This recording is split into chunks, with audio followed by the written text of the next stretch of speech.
Samantala, inaresto ng NBI sa Taguig ang pasimuno umano ng isa pang investment scam dito naman sa Metro Manila.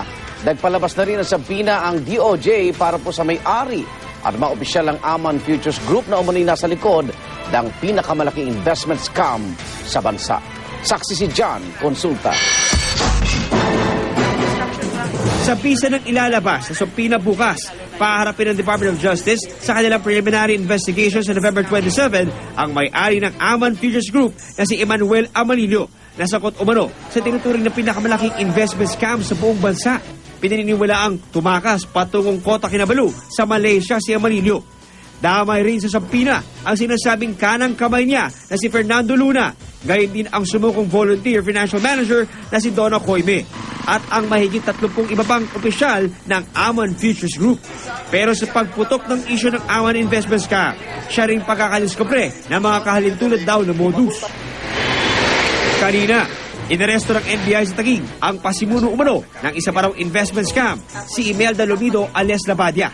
Ayon sa NBI NCR, hindi raw bababa sa 300 empleyado ng isang department store ang nahikayat ni Lomido na mamuhunan sa pautang umano niya sa Divisoria, kapalit ng hanggang 30% interes.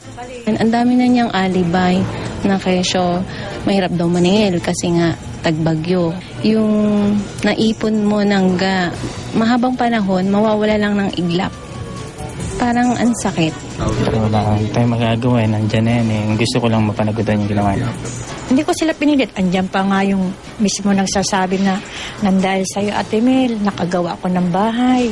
Nandahil sa'yo Ate Mel, naraos namin ganito. Ika-4 na ito sa mga nadiskubreng investment scam kasunod ng sa Aman Futures Group ni Amalillo, NAD 21 Auto Option ni Jacob Rasoman at Visioner 2020 Traders International ni Glenda Andagan. Kanina, sumailalim sa inquest proceedings kasama ng 10 iba si Andagan para sa reklamong syndicated estafa at illegal possession of firearms.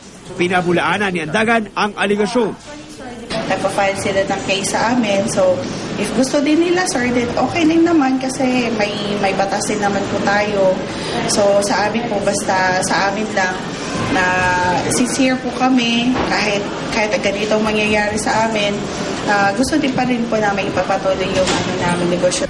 Iniimbestigahan na raw ngayon ng Securities and Exchange Commission ang Visioner 2020 na batay sa Certificate of Incorporation ito ay nagbebenta ng mineral ores at nag-ooperate ng real estate.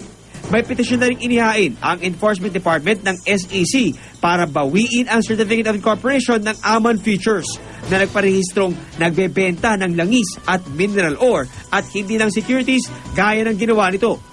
Patuloy pa rin ho yung pagsuri at pag-imbestiga dito.